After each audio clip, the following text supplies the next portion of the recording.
जय हिंद साथियों, आप सभी का स्वागत है मेरे इस नए यूट्यूब चैनल श्री ग्री क्लासेस 2.0 के इस नए प्लेटफॉर्म पर। हम आप लोगों को यहाँ पर इंट्रोडक्टरी बायोलॉजी का सिलेबस कवर करवा रहे हैं विथ इंपॉर्टेंट क्वेश्चन के साथ। हम आपको एक तरफ से सिलेबस को नहीं लेकर चल रहे हैं, उसमें जो जो इम्पोर्टेंट है वही आपको हम दे रहे हैं और एक क्लास में एक टॉपिक समाप्त। तो इससे अगर आपके एग्जाम फरवरी के फर्स्ट वीक में होंगे तो अभी फरवरी के फर्स्ट वीक में होंगे, अगर 5 क्लास इसकी हमने ले ली तभी, या फर्स्ट वीक तो चल रहा है, अगर इसी में आपके एक वीक के बाद दूसरे वीक में हो जाएंगे तो अगर हमने 5 क्लास ले ली उसमें दो टॉपिक बता दिए तो 5 दूनी 10 टॉपिक हो जाएंगे और आपके 10 क्वेश्चन फंस जाए। और ये क्वेश्चन हम ऐसे ही बताएंगे जो आपको एग्जाम में देखने को मिले, ऐसे नहीं बताएंगे कि अगर आपको एग्जाम में वो एग्जाम की दृष्टि से महत्वपूर्ण ना हो। तो इसके पहले हमने आपको जो बताया था वो सेल बताई थी और सेल का हल्का सा आपको ब्रीफ एकदम जानकारी दी थी, क्योंकि उमेश सर के द्वारा आपको वो पढ़ाया जा चुका था। और इसमें आपके सेल डिवीजन दिया था, सेल डिवीजन को हम छोड़ रहे हैं, उमेश सर पढ़ा चुके हैं। तो यहाँ पर हम आज पढ़ने वाले हैं प्रोटोप्लाज्म।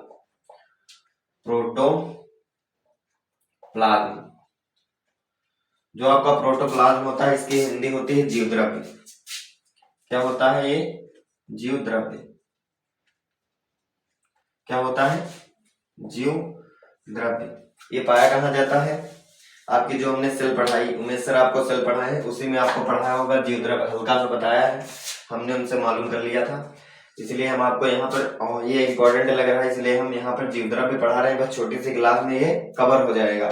तो यहाँ पर जीव द्रव्य जो होता है इसको हम पॉइंट वाइज समझेंगे। जो हमारा कोशिका में जीव द्रव्य होता है इसका क्या कार्य होता है, तो इसमें सबसे पहले लिखेंगे जीव द्रव्य की खोज किसने की। जीव द्रव्य को किसने खोजा कि इसका जीव द्रव्य नाम दिया? जीव द्रव्य की खोज, जीव द्रव्य की खोज। जो आपका जीव द्रव्य है, जो जीव द्रव्य है इसकी खोज 1837 में जो आपके एक वैज्ञानिक थे पुरकिंजे साहब, क्या थे? पुरकिंजे ने की। क्या कहा इन्होंने? 1837 में जीव द्रव्य की खोज की कि हाँ भाई सेल में जीव द्रव्य भी पाया जाता है। और जो जीव द्रव्य होता है जीवन का भौतिक आधार होता है। क्या होता है? भौतिक आधार होता है। तो इसमें सबसे पहले हम यही लिखेंगे, जीवन का भौतिक आधार क्या होता है? जीव द्रव्य होता है। आप लोग थ्योरी में, हम पॉइंट वाइज आपको बता रहे हैं और ये आप लोग थ्योरी में लिख लेंगे या एग्जाम में आएगा तो आप थ्योरी वाइज लिखेंगे। तो सबसे पहले इसमें हम डालेंगे जीव द्रव्य जीवन का भौतिक आधार होता है। क्या होता है? जीव द्रव्य जीवन का भौतिक आधार होता है। क्या होता है? जीव द्रव्य जीवन का भौतिक आधार होता है। और इन्होंने ये बताया कि जो जीव द्रव्य होता है और जो हमारी सेल होती है, तो हमारी जो जीव द्रव्य से रहित कोशिकाएं होती हैं उन्होंने ये बताया कि वो मृत सेल होती हैं। क्या होती हैं? मृत सेल होती हैं। जीव द्रव्य से रहित कोशिकाएं, जीव द्रव्य से रहित कोशिकाएं मृत कोशिकाएं होती हैं। क्या होती हैं? जीव द्रव्य से रहित कोशिकाएं मृत कोशिकाएं होती हैं। ठीक है, तो यहाँ पर सबसे लोग हम पढ़ने वाले हैं प्रोटोप्लाज्म। जो हमारा जीव द्रव्य होता है इसकी खोज 1837 में पुरकिंजे साहब ने की थी और इन्होंने बताया जीव द्रव्य जीवन का भौतिक आधार होता है। जीवन का भौतिक आधार क्या होता है? जीव द्रव्य होता है। जीव द्रव्य जीवन का भौतिक आधार होता है और जीव द्रव्य से रहित कोशिकाएं मृत कोशिकाएं होती हैं। क्या होती हैं? नॉन लिविंग सेल होती हैं। क्या होती हैं? मृत कोशिकाएं होती हैं। अब हम देखेंगे जीव द्रव्य के भौतिक गुण क्या होते हैं। क्या होते हैं? देखेंगे जीव द्रव्य के भौतिक गुण। इसको साफ करते हैं। जीव द्रव्य के भौतिक गुण,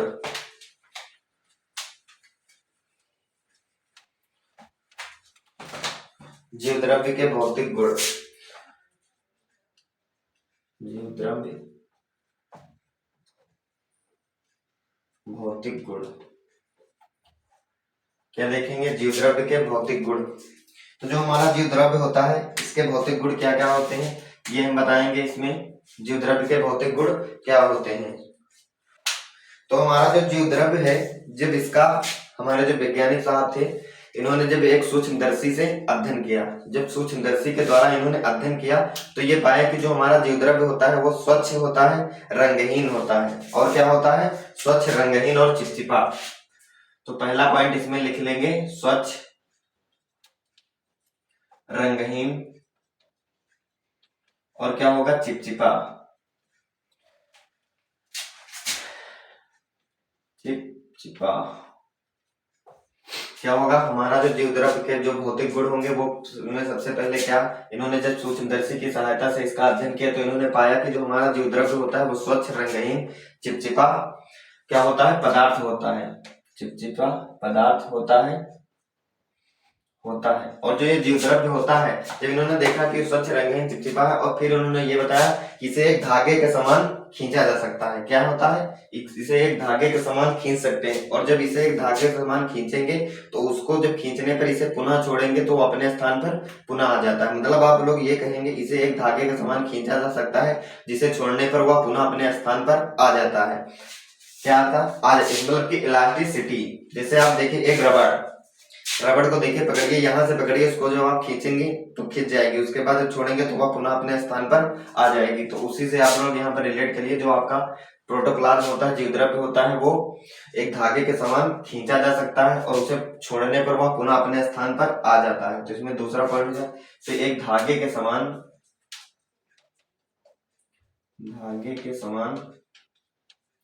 खींचा जा सकता है। इसे एक धागे के समान खींचा जा सकता है और इसे पुनः अगर हम छोड़ दे तो वह अपने स्थान पर पुनः आ जाता है। फिर इसमें हम तीसरा लिखेंगे, जो हमारा जीव द्रव्य होता है इसमें विभिन्न प्रकार की रिक्तिकाएं होने के कारण ये फेन युक्त होता है। क्या होता है? विभिन्न प्रकार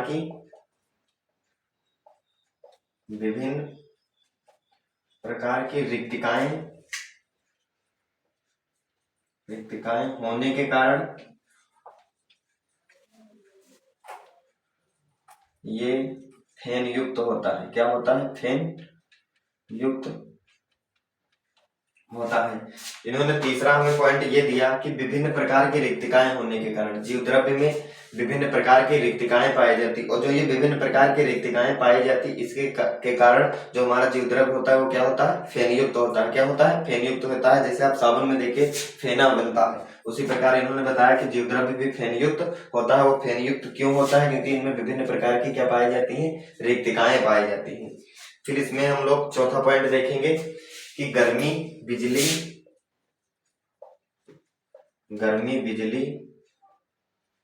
तो गर्मी बिजली और हो जाएगा बिजली के आघात, लिख लीजिए, बिजली के आघात यानी करंट जब लगता है, बिजली के आघात रासायनिक पदार्थों से अनक्रिया करता है। घात आदि रासायनिक पदार्थों से क्या करता है? क्रिया करता है। गर्मी बिजली के आघात से, गर्मी तापमान, टेम्परेचर, बिजली के आघात यानी जब किसी को करंट लग जाता है, करंट लगना, आदि रासायनिक पदार्थों से क्या करता है? क्रिया करता है। और इसमें आप लोग पांचवा पॉइंट लिख लेंगे, उत्तेजनशीलता जीव द्रव्य का जन्मजात लक्षण होता है। क्या होता है? उत्तेजनशीलता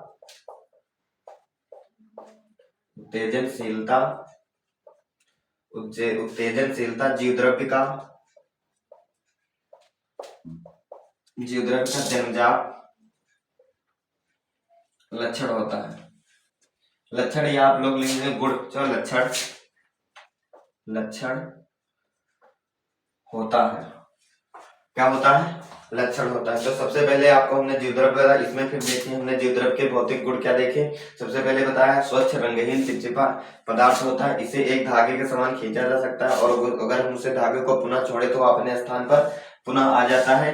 फिर हमने बताया तीसरा, इसमें विभिन्न प्रकार की रिक्तिकाएं होने के कारण ये फेन युक्त होता है। ये फेन जो आपका प्रोटोप्लाज्म जीव द्रव्य फेन युक्त होता है, उनको विभिन्न रिक्तिकाएं होने के कारण होता है। ये आप लोगों का 1 नंबर में भी पूछ सकते हैं। ये जो क्वेश्चन यहाँ पे लिखे हैं हमने पॉइंट, 1 नंबर में भी पूछ सकते हैं कि भाई पूछ लेगा कि जीव द्रव्य फेन युक्त क्यों होता है, तो आप लोग बता देंगे इन विभिन्न रिक्तिकाएं होने के कारण होता है। फिर इसमें गर्मी, बिजली के आघात आदि रासायनिक पदार्थों से क्रिया करता है। उत्तेजनशीलता जीवद्रव्य का जन्मजात लक्षण होता है। इसके बाद हम देखेंगे जीवद्रव्य की जो होती है भ्रमण, ये जीवद्रव्य भ्रमण, ये जो हमारा जीवद्रव्य होता है वो कोशिका में कैसे भ्रमण करता है, क्या करता है, कोशिका में भ्रमण गति कैसे करता है। जीवद्रव्य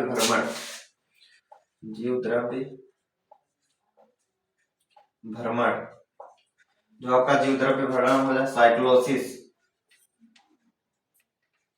जो आपका साइक्लोसिस होता है कितने प्रकार का होता है, ये होता है 2 प्रकार का, 2 या 3 प्रकार का होता है। तो इसमें आप लोग यहीं पर जीवद्रव्य भ्रमण ये विभिन्न क्या लोग लिख लेंगे, 2 प्रकार का होता है, 2 प्रकार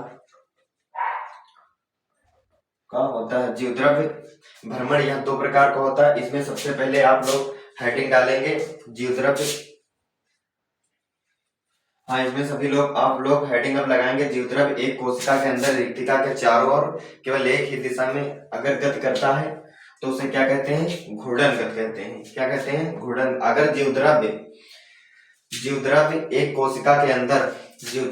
कोशिका के अंदर अगर रिक्तिका के चारों ओर एक ही दिशा में गति करता है तो उस गति को आप लोग क्या कहेंगे, घूर्णन यानी कि रोटेशन। आपका क्या हो जाएगा, रोटेशन। जो जीवद्रव्य भ्रमण करता है साइक्लोसिस होती है। जो जीवद्रव्य प्रोटोप्लाज्म जब साइक्लोसिस करता है तो 2 प्रकार से करता है। आपका एक हो जाएगा जीवद्रव्य भ्रमण में घूर्णन गति। तो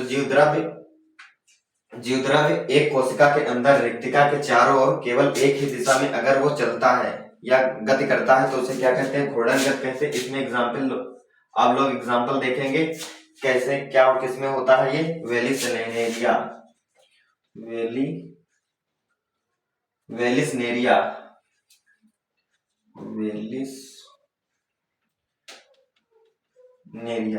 क्या देखेंगे, वेलिसनेरिया। और आपका दूसरा हो जाएगा हाइड्रिला की पत्ती।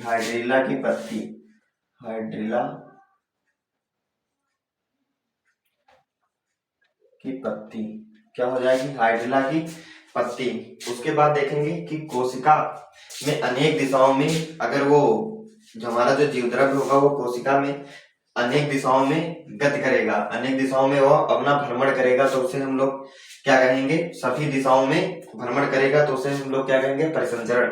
क्या कहेंगे, परिसंचरण। दूसरा आपका हो जाएगा परिसंचरण।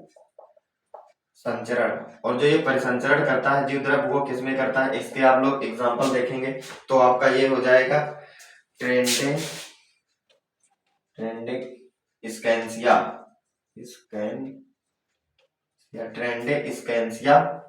के पुंकेसरी रोम में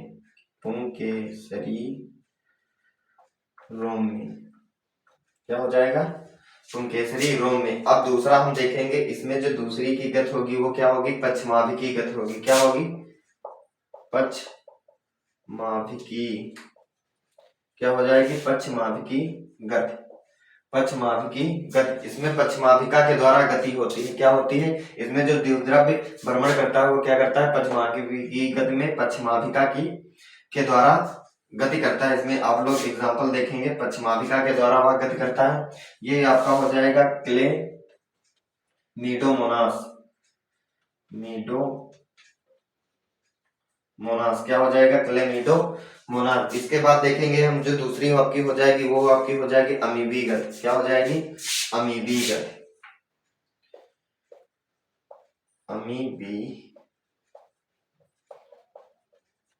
क्या हो जाएगी, दूसरी आपकी हो जाएगी अमीबी गति। जीवद्रव्य कूटपाद द्वारा गति करता है। इसमें क्या होता है, जो आपका जीवद्रव्य होता है अमीबी गति जो होती है इसमें जीवद्रव्य कूटपाद द्वारा गति करता है। क्या होगा, कूटपाद द्वारा गति क्या करेगा, कूटपाद द्वारा गति करेगा। इसमें इसका जो एग्जाम्पल हो जाएगा वो आपका हो जाएगा औपंख फफूंद।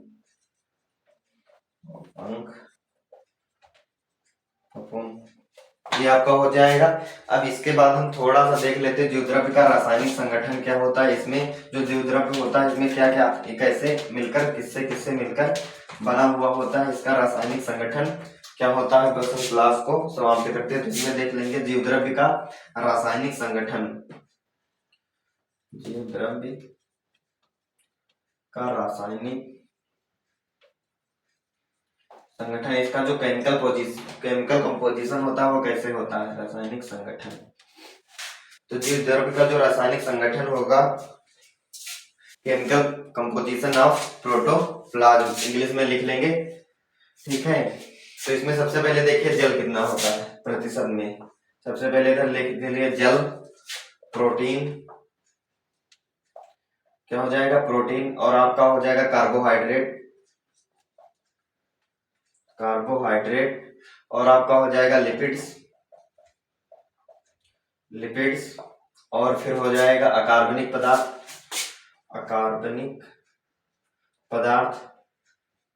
क्या हो जाएगा, अकार्बनिक पदार्थ। इसके बाद आपका हो जाएगा आरएनए और डीएनए, फिर आपका हो जाएगा RNA ribonucleic acid, DNA deoxy ribonucleic acid. तो इसमें जो आपका द्विद्रव्य होगा इसमें जल आपका हो जाएगा, इसमें आपका जो जल देखो नीचे से देखते हैं, इसमें जो डीएनए होगा वो 0.4%, आपका जो आरएनए होगा वो +1 और 0.5 माइनस का भी हो सकता है, और प्लस का 1 और 0.5 आपका ये भी हो जाएगा अकार्बनिक पदार्थ। उसके बाद देखिए आपका जो कार्बोहाइड्रेट होगा, इसमें देखिए डीएनए 0.4 हो जाएगा, आरएनए 0.7 हो जाएगा। क्या हो जाएगा, आरएनए 0.7%। उसके बाद जो अकार्बनिक पदार्थ होगा आपका, अकार्बनिक पदार्थ प्लस का 1 और माइनस का 0.5%, ये हो जाएगा। इसके बाद देखिए जो आपका लिपिड्स होगा, क्या होगा, लिपिड्स भी प्लस का 1 और 0.5% होगा लिपिड्स। उसके बाद देखिए आपका जो कार्बोहाइड्रेट होगा वो प्लस का 2 और 0.5 हो जाएगा। फिर देखिए आपका जो प्रोटीन होगा, वो 7 प्लस का 2%, क्या हो जाएगा, 7 प्लस माइनस 2%। उसके बाद देखिए ये आपका प्लस माइनस हो जाएगा। उसके बाद देखिए आपका जो जल होगा वो 90 प्लस माइनस 2%। ये आपका द्विद्रव्य का रासायनिक संगठन होता है। तो आज की क्लास यहीं तक रखते हैं। आई होप आप लोगों को अच्छे से ये सब समझ में आ गया होगा, क्योंकि ये एग्जाम की दृष्टि से बहुत ही महत्वपूर्ण है। आपको ये लघु उत्तरी ये शॉर्ट में भी देखने को मिल सकता है। ये इसके जो हमने वो बताए थे, इसके जो हमने भौतिक गुण बताए वो आपको 1 नंबर में देखने को मिल सकते हैं, वहां से आप लोग इसको रिलेट कर लेंगे। तो इसके बाद हम देखते हैं कौन सा टॉपिक महत्वपूर्ण है, वो हम पढ़ाएंगे। तब तक वो पढ़ाएंगे। अगर आप उमेश, और आपको हम बता दें कि उमेश सर के द्वारा शाम को लाइव क्लास ली जा रही है, और मेरे द्वारा आपको मॉर्निंग में क्लास दी जा रही है अपलोड वीडियो के माध्यम से। तो मिलते हैं फिर किसी अगली वीडियो में बढ़िया टॉपिक के साथ। तब तक के लिए जय हिंद।